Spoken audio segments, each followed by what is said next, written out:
Rain fell without mercy, hammering against the tall windows as if trying to wash away the entire city of Chicago in a curtain of gray. Inside a sleek law office on the 32nd floor, the storm outside was nothing but a distant hum, barely a whisper compared to the tempest brewing inside Daniel Mercer. He sat upright in a black leather chair, his posture rigid, eyes fixed on the paper before him. The will, his grandfather's name, Charles Mercer, was printed boldly at the top. Below that, crisp, clinical lines delivered a blow he hadn't seen coming.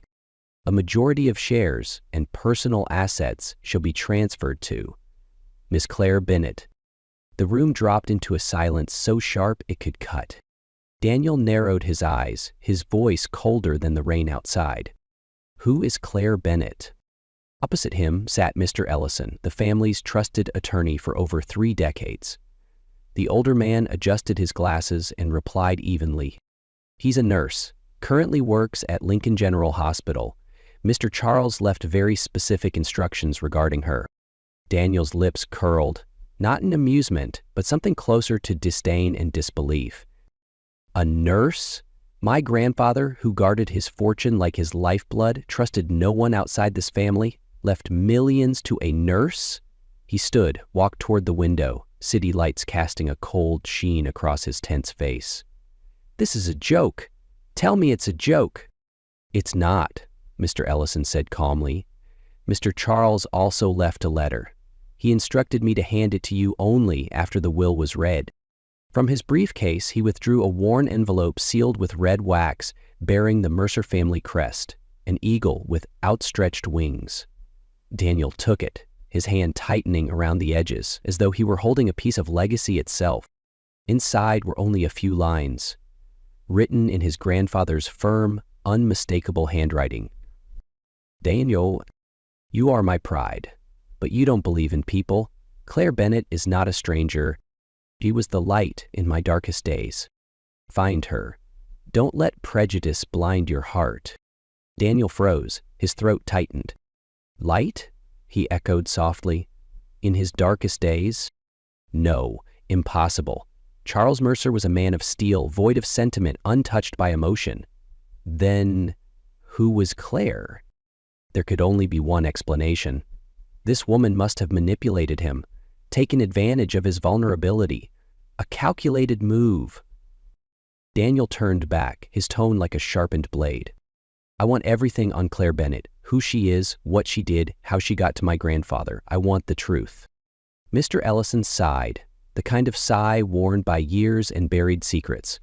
Be careful, Daniel. Charles wasn't easily fooled. Maybe there's something you don't yet understand. Daniel's cold smile returned. Oh, I understand perfectly. People like her always find a way to sink their claws into wealthy men. But I'll expose her. Outside, the rain continued to fall, but inside Daniel Mercer, a different kind of storm had begun, one made of suspicion, pride, and a chilling sense of resolve. Daniel Mercer had never stepped foot in the South Side, a neighborhood of narrow streets, graffiti-covered brick walls, and the distant wail of ambulance sirens echoing through a world far removed from that of corporate empires. He adjusted his tie, the designer suit on his body as out of place as a luxury car parked in an alley.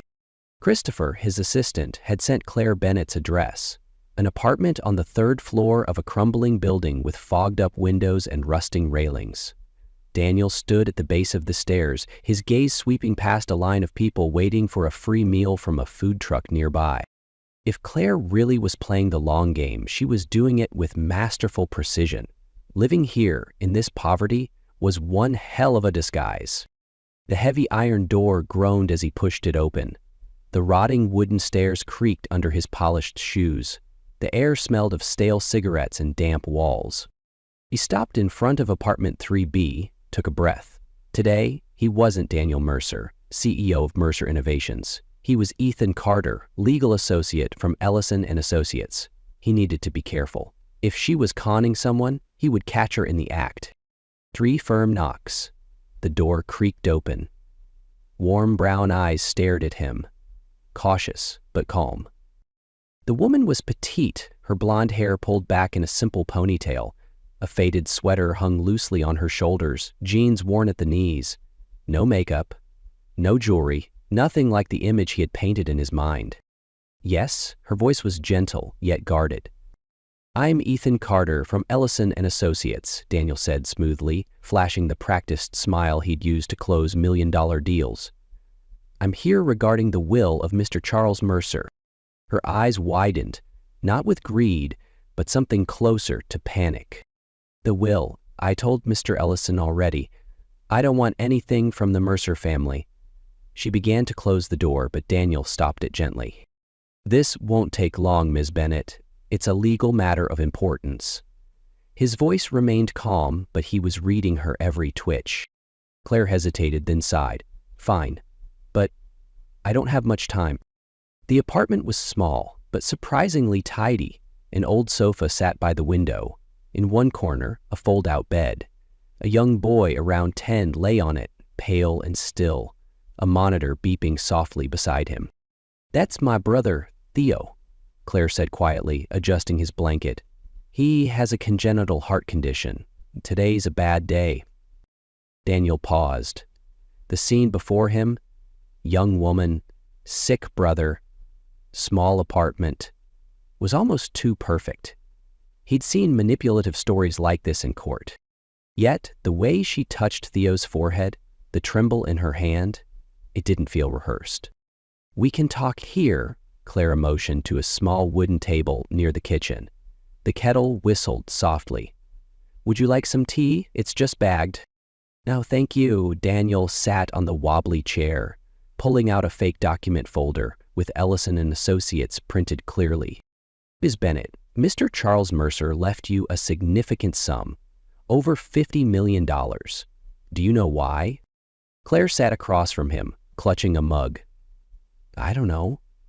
I was just a nurse at the nursing home. I took care of him like I do every patient." Daniel raised a brow. "Did you ever speak to him privately? Try to convince him of anything?" Her face hardened. "Are you accusing me of taking advantage of a dying man? I didn't ask for Mr. Mercer's money.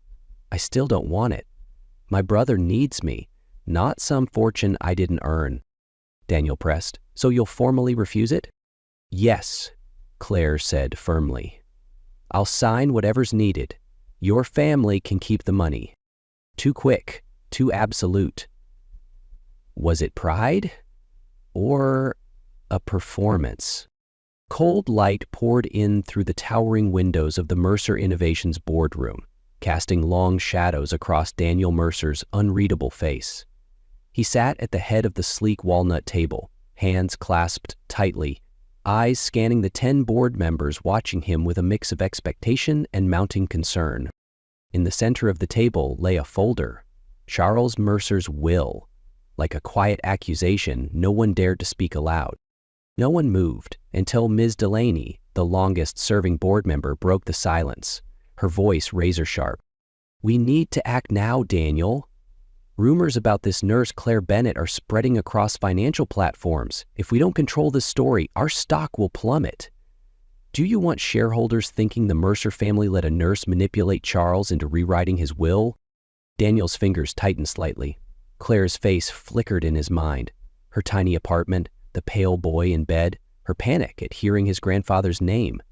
She didn't seem like a gold digger, but instinct wasn't enough for a room full of shareholders.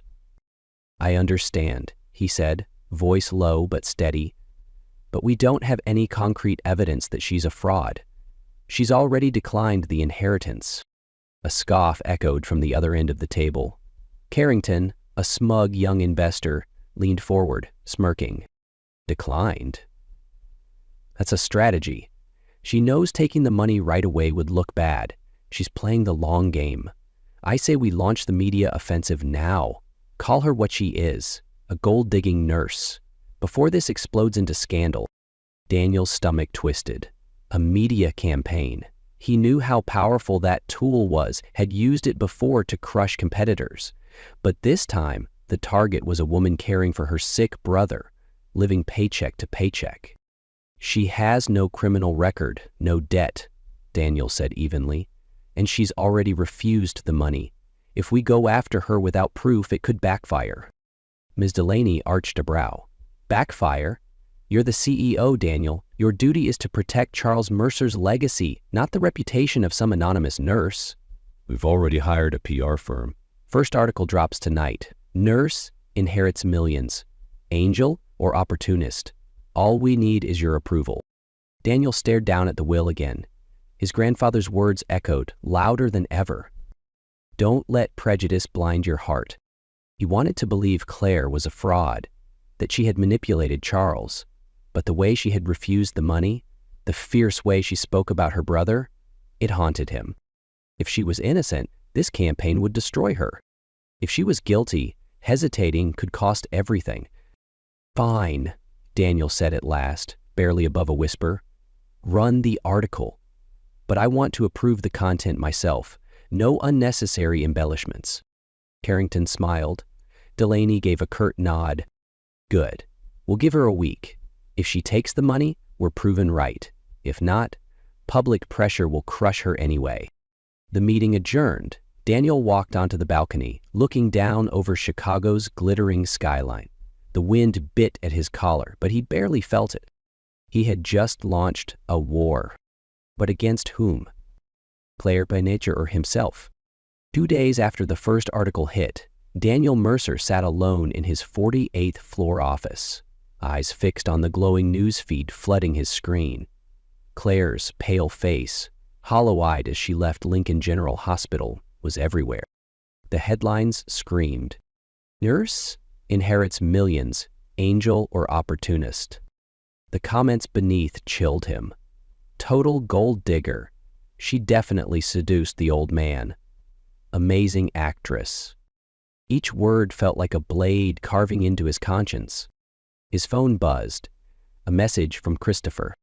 Got something from the nursing home Charles stayed in. Claire was the only caregiver he personally requested during his last 3 months. A man named Walter used to work there. Former therapist. Very close to Charles.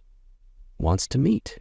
Daniel left the office that same afternoon, driving out to St. Augustine, an aging care facility nestled in the northern suburbs. The building was faded, paint peeling, but the garden out front was full of lavender, his grandfather's favorite flower. A staff member led Daniel to the back garden where an old man sat in a wheelchair, holding a worn paperback. You're Daniel Mercer, aren't you? The man rasped, eyes sharp despite his years. You're asking about Claire Bennett. Daniel nodded and sat on the bench across from him. I want to know what really happened between her and my grandfather. Walter's gaze drifted toward the trees, as if reaching for a memory. Charles was proud, cold. After the cancer diagnosis, he grew bitter. One night, 3 years ago, I heard glass breaking in his room. He paused, his voice low and heavy. I wheeled myself over, the door was open. Claire was kneeling on the floor, holding his wrist, blood dripping from a long cut. He'd used a shard from a broken picture frame, a family photo. He was ready to end it. Daniel froze. No, that's impossible. My grandfather was made of steel, right? Walter gave a sad smile. He believed weakness was failure. But Claire found him in his darkest hour. She didn't call a doctor. He begged her not to. She just sat with him and said, "You're worth more than you think." After that, she never left his side. She listened to him talk for hours about regrets, mistakes, and about you. Daniel's voice caught. Me? Yes. Charles said you were his pride, but too much like him. Guarded, suspicious. He wanted to leave you more than money. He wanted to leave you a lesson. Daniel said nothing.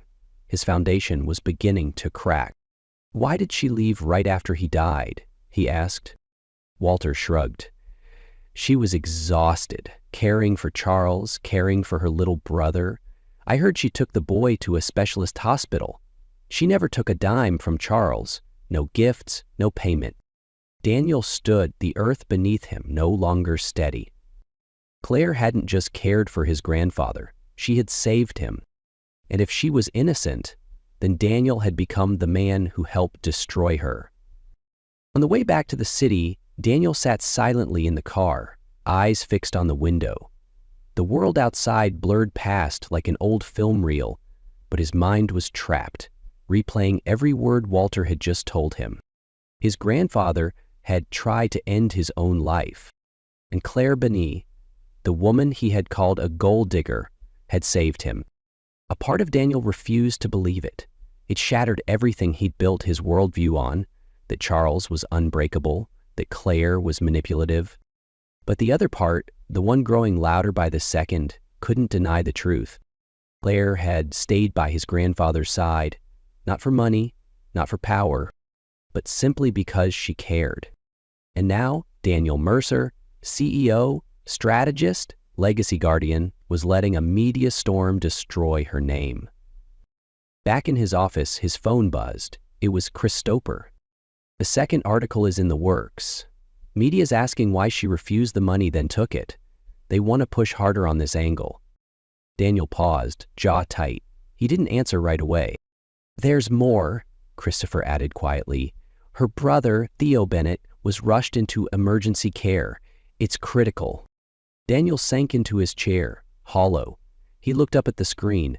Claire's face stared back at him, those brown eyes, once proud, now pleading. But no one saw it, no one except him. Claire Bennett sat alone on a frayed armchair in her small apartment, hands wrapped tightly around a mug of tea gone cold. In front of her lay the letter from Ellison and Associates, confirming she had just signed the papers accepting $100,000, 0 cents, from the estate of Charles Mercer. She hadn't slept in 2 nights, had battled herself, had cried silently in the bathroom, so Theo, her younger brother, wouldn't hear. The doctor had called that morning. Theo's heart surgery couldn't wait any longer. The cost? Nearly $80,000, 0 cents, not including medication and post-op care. Insurance wouldn't cover it. No charity would help. Claire had knocked on every door. And in the end, she opened the envelope. She had made the choice the world would misunderstand. She took the money, not out of greed, but out of love. When the news broke, it spread like wildfire in a summer drought. The second article dropped within hours. Angela reveals her 2 colors. Claire Bennett accepts $100,000, 0 cents, from Mercer will. The headline splashed across a photo of Claire walking out of Lincoln Hospital, eyes swollen, shoulders hunched with exhaustion. She didn't need to read the comments. She already knew. Words like fake, greedy, and manipulator were waiting. Her suspension came by late afternoon. Damage to hospital image, they said. Her landlord handed her a notice. Too many reporters, too much noise. She had a week to leave. Claire didn't cry. She just sat still. There was nothing to say, nothing to argue. She knew. Truth is often quieter than lies. A soft knock at the door. It was Mrs. Rosa, her elderly neighbor who often gave Theo cookies on the weekends. "Claire, sweetheart, are you okay?" she asked, worry etched into every wrinkle. Claire tried to smile. "I'm fine, Mrs. Rosa. I just need some time." The old woman squeezed her hand gently. "You've got a good soul, child. Don't let them take your light." When the door closed again, Claire sat on the floor, eyes fixed on the blurry headlines on her phone. No one knew she had once refused $50 million. All they saw was that she took $100,000. No one knew she had once saved a man from the brink. All they saw was that she took money from his will. In that moment, Claire understood. The world doesn't want the truth. It just needs a reason to judge. Claire couldn't remember exactly when she decided to leave. Maybe it was the 3rd time a stranger took her photo at the pharmacy. Maybe it was after her 5th job application was rejected because of media complications. Or maybe it was the night she heard Theo whisper in his sleep, "Don't be sad, sis. If you die, I can't live either." They left Chicago quietly on a Monday morning, catching a bus bound for Colorado. A non-profit medical team had put out a call for volunteers near the San Juan mountain range, where isolated indigenous communities lacked doctors, supplies, even basic care. Claire didn't know if she was running away or trying to survive. She just knew. In that place, no one knew the name Claire Bennett. No one knew she had taken money. No one thought she had duped a dying man.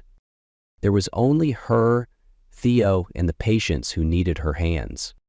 There, Claire worked from sunrise to exhaustion. She gave injections, cleaned wounds, handed out food, translated medical papers. She never complained, even when her back ached, even when her hands bled from the cold. But Colorado was wild, and the mountains showed no mercy. That morning, they were driving to a remote village, 40 minutes from the base camp. The sky was ashen. Snow fell softly. Claire held Theo in her lap in the back seat, gently brushing his hair. He was pale, altitude making him nauseous. Then, everything shook. Sound like thunder. Then, white, ice, rock, splintering trees. Everything was buried in seconds. She only had time to scream, "Theo!" She didn't remember what came after. Only the cold, bone-deep cold. When she woke, it was silence, a suffocating white silence. Theo's small body was still in her arms. He was alive, barely. She clawed through what remained of her bag, found a silver emergency blanket, a small first aid kit.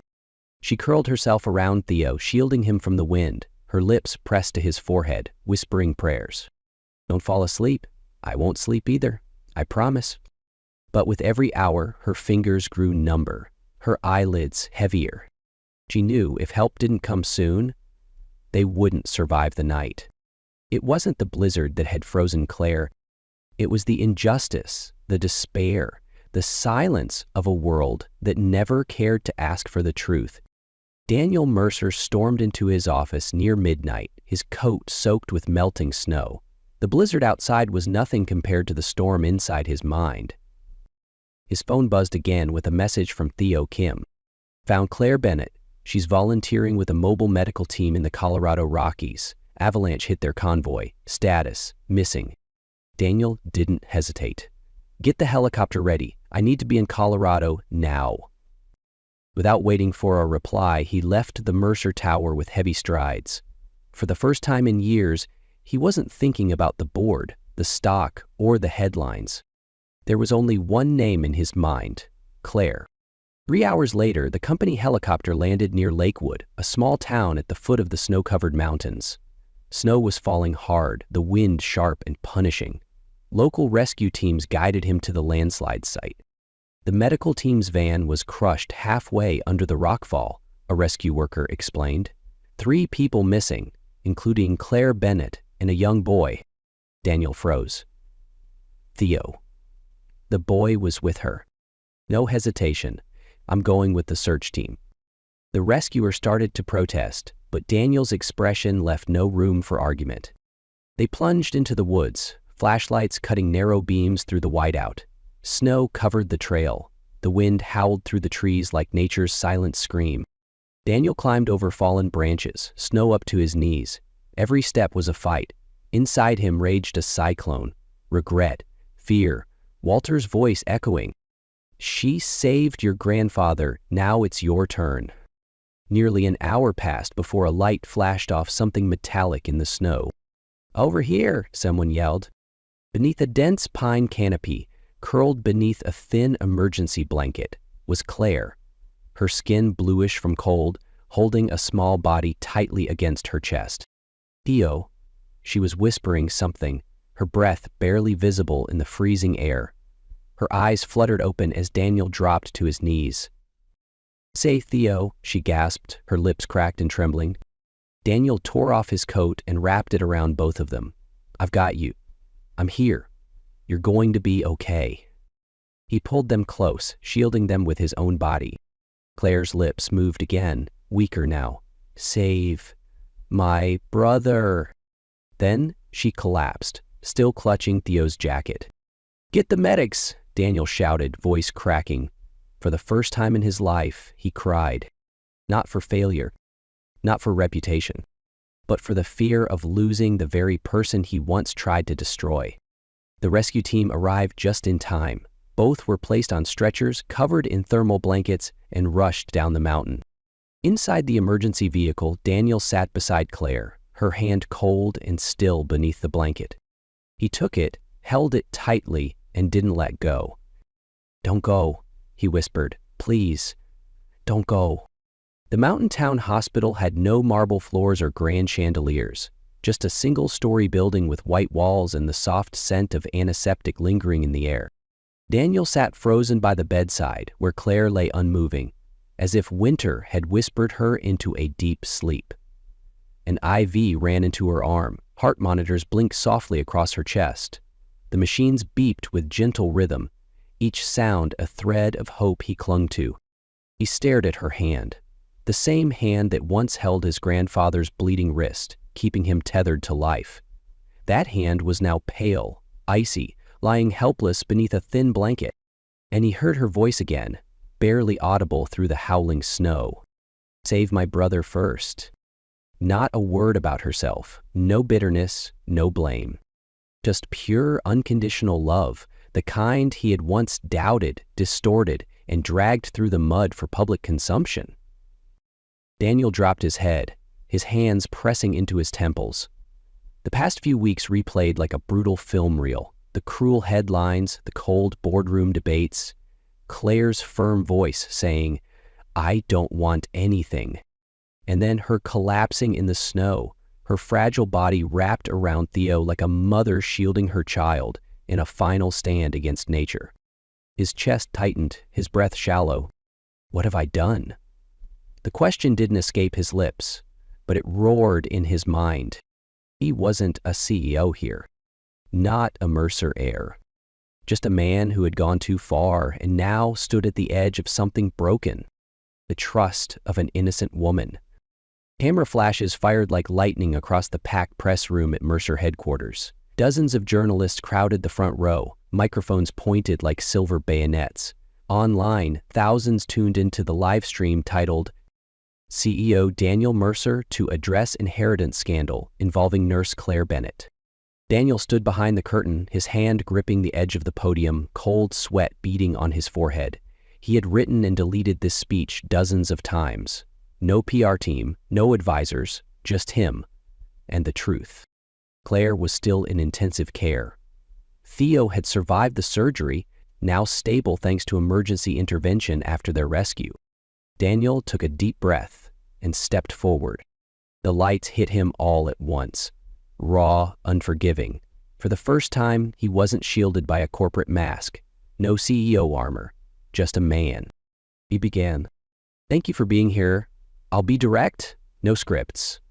3 weeks ago, my grandfather, Charles Mercer, passed away and left the majority of his estate to a woman named Claire Bennett, a nurse, no fame, no family connection, no social ties. Like many of you, I didn't believe it. I doubted her. I investigated her, surveilled her, and even approved a media campaign to ruin her credibility. Whispers rippled through the room. I was wrong. Silence fell like snow. Claire Bennett is not a gold digger. She was the only person beside my grandfather in his final months, not as a nurse, but as a human being. When no one else had the patience to listen, she did. When he wanted to end his life, she gave him a reason to stay. Claire saved my grandfather, and she never told anyone. She never took a cent until she was forced to save her brother's life." Daniel looked up, voice steady. Every word broke down the wall the public had built around her name. "She doesn't need me to defend her, but I need to speak. I, Daniel Mercer, take full responsibility for what happened. I'm sorry the media turned her into a target, and I'm sorry I didn't believe in goodness." He paused. The room held its breath. A reporter raised a hand. "Will you revoke her inheritance?" Daniel shook his head. "No, on the contrary, I'll use every resource I have to support Claire if she'll allow it, and I'll spend the rest of my life making this right." The cameras clicked, murmurs rising again, but Daniel didn't care. For the first time, he wasn't speaking to save his image. He was speaking to save his soul. 1 month after the press conference, the snow had melted, but inside Claire Bennett, a hint of winter still lingered. She stood in a small, freshly rented apartment in a quiet northern suburb. Morning light streamed through the window, falling gently on the wooden table where Theo painted with watercolors, his cheeks pink with health, his smile wide and real. The surgery had been a success. Theo recovered faster than anyone expected. For the first time in years, Claire could take a deep breath without feeling like she was drowning. No reporters knocked anymore. The media had quieted after Daniel Mercer's public apology. Articles of correction had spread, but Claire said nothing. No interviews. No statements. She chose to heal the way she always had, quietly. Then, on an ordinary morning, 3 soft knocks at the door. And she opened it. Daniel stood there, not in a suit, not holding a briefcase, just a man with tired eyes and something he hadn't had before: humility. "I've brought something," he said, lifting a file folder. Claire looked at him in silence. "It's not money, it's a proposal. I want to build a community clinic. With you, in a place where people like us were once forgotten." She said nothing, just looked at him for a long moment, and then nodded. 1 month later, the Bennett House opened its doors, a free clinic for children from struggling families. Daniel didn't stand on the stage for the ribbon cutting. He stood off to the side, beside Theo, who was tying ribbons to supply boxes like it was Christmas morning. Claire stepped out in her white coat, no longer the weary woman of weeks past. She smiled. A real smile. Whole, unburdened. No one mentioned wills. No one whispered about scandals. There was only a nurse, a boy, and a man who once lived behind armor, now learning to believe in kindness again. March had begun to warm the air. The last patches of snow melted from the roof of Bennett House, revealing the season's first buds, what Claire liked to call signs of patience. Daniel stood by the window, holding 2 paper cups of coffee, watching Claire kneel beside a little girl with asthma. Afternoon sunlight wove gold into her hair. She wasn't looking at him, but he couldn't look away. They worked side by side every day. Neither of them said anything beyond their tasks, but the silence between them had changed. It wasn't awkward anymore. It was gentle, steady, like quiet breathing after a long fever. Claire entered the break room, dabbing sweat from her forehead with a small handkerchief. "That little girl won't let me leave her side." Daniel handed her a cup. "You have the kind of presence people trust." Claire smiled slightly, glancing at him. "And you? No board meetings today?" "There were." Daniel sat beside her. "But I chose to be here." They sat, shoulder to shoulder. Outside, children's laughter echoed down the hallway. Inside, a soft, wordless intimacy settled between them. After a moment, Claire spoke, her voice quiet. "Theo asked me yesterday if you were my boyfriend." Daniel turned, blinking. "And what did you say?" "I said I wasn't sure." She looked him straight in the eye. "But if you asked me, I might reconsider." Daniel held her gaze, something in his chest loosening, like letting go of the city, the pressure, the noise. "Well then, Claire Bennett, if I invited you to coffee tomorrow night, would you say yes?" She smiled, slowly, genuinely, the kind that started in her eyes before reaching her lips. "Yes, but not coffee." She nudged him playfully. "You owe me a proper dinner." Daniel laughed, leaning back. In that moment, he wasn't Daniel Mercer, CEO of anything. He was just a man, beginning again, beside a woman unlike anyone he'd ever known. One late spring afternoon, the sky wore a thin veil of clouds. Not too bright, not too gray. Claire Bennett laid a soft bundle of lavender atop the headstone that read, "Charles Mercer, 1934 to 2025. A father, a grandfather, a man forgiven." She stood still for a moment, hands clasped, before gently sitting on the grass beside the grave. From her coat pocket she pulled out a folded letter, the handwriting neat though not perfect. It was Daniel's. She slipped it beneath the bouquet and read it silently, as if the last words didn't need a voice, only a heart. "Grandfather, I think I finally understand why you did it. Why you chose a stranger over me, the one you trusted for so many years. I was angry. I felt cast aside. But I was wrong. You didn't cast me out. You wanted me to learn what money couldn't teach: trust. Claire taught me that, not with lectures, but by the way she lives. She forgave me even when I doubted her, hurt her, nearly destroyed her. And because of her, I've started forgiving myself. Claire folded the letter again, pressing her hand gently against the cool stone. "We're going to be okay," she whispered. "You weren't perfect, but you left behind something better than money. A second chance." Behind her, soft footsteps approached. Daniel joined her, hands tucked in his coat pockets. He said nothing, just bowed his head, a final goodbye. They stood together under a calm sky in front of a quiet grave, not distant, not lost. Because some things, even when they end, continue living. In the way we choose to love. And in the way we choose to forgive. And maybe, just maybe, that was the real inheritance after all.